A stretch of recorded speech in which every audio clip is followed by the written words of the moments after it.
네, 정부가 그동안 논란이 끊이지 않았던 식당, 카페 등 다중이용시설에 대해 적용 중인 방역패스 시행을 오늘부터 중단했습니다.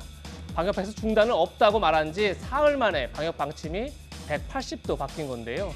대선을 8일 앞두고 정치 방역이 아니냐 이런 비판도 나옵니다. 가장 위험도가 높은 지역이 사실 식당, 카페가 되겠습니다. 그렇기 때문에 전국적으로 중단할 계획은 없다는 말씀을 드립니다.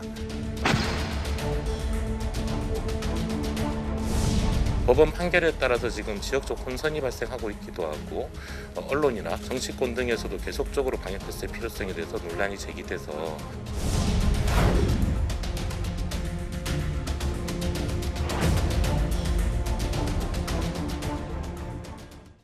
네, 이번 결정을 두고 정부가 다음 주로 다가온 대선을 의식한 것 아니냐 이런 얘기가 나오는데요.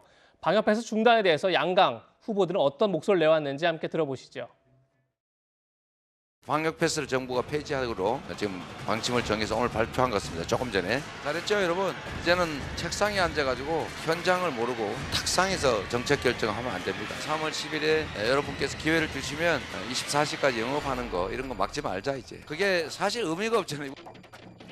뒤늦게 지금이라도 일시 방역 패스를 중단한다고 발표한 건 다행인데 일시가 아니라 이거는 다 폐지하는 것이 맞습니다. 그와 아울러서 영업시간 제한 철폐할 것을 주장합니다. 지금 보십시오. 영업제한 집합금지 얼마나 했습니까? 그런데 지금 1일 코로나 확진 발생자 수가 전 세계 1위입니다. 지금. 이게 말이 되는 소리입니까? 장은희 변호사님, 여야 후보들이 모두 방역패스 폐지를 주장해 왔어요. 그랬더니 방역당국이 사흘 전만 해도 방역패스 폐지는 없다 얘기했는데 사흘 만에 갑자기 오늘부터 중단합니다 이렇게 발표를 해버렸습니다. 이거 어떻게 봐야 될까요?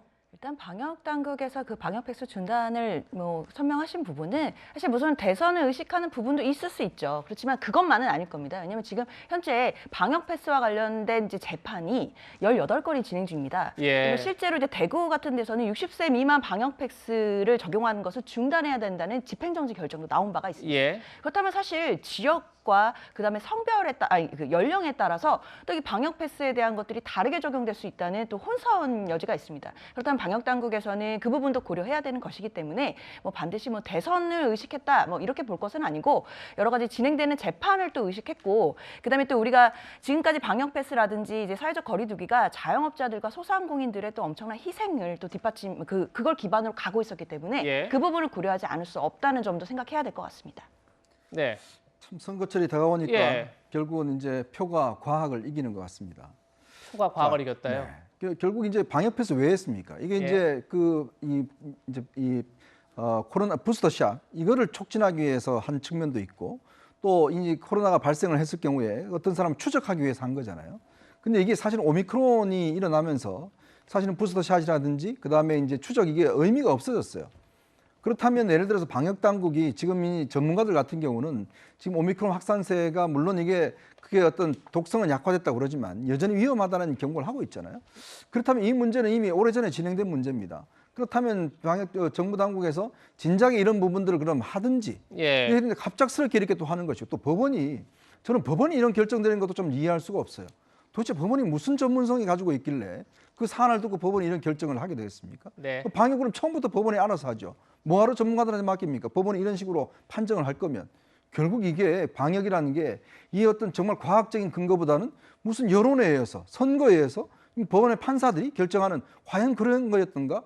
저는 솔직히 이런 정부의 조치를 이해하지 못하겠습니다. 네, 표가 과학을 이겼다 이런 말씀은 이제 이현종 의원님의 개인적인 의견이라는 점 밝혀드리도록 하겠습니다. 그럼 지금까지 들어온 시청자 여러분들의 댓글 한번 만나보겠습니다. 누가 대통령이 되든 새 대통령은 부정부패를 완전 뿌리 뽑아야 한다. 당연한 얘기인 것 같습니다. 녹취록이 민주당, 국민의힘 해명보다 훨씬 더 사실에 가깝죠. 개인적인 의견이겠죠.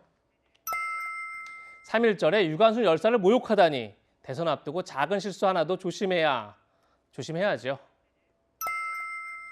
단일화 논쟁 지긋지긋하다. 대체 양쪽의 진짜 속셈이 뭐냐. 저도 여러 번 여쭤보지만 답을 확실하게 듣지 못하고 있는 그런 상황입니다. 거짓 선동에 속지 말고 3월 9일 제대로 된 대통령을 뽑자. 이런 얘기까지 들어왔습니다.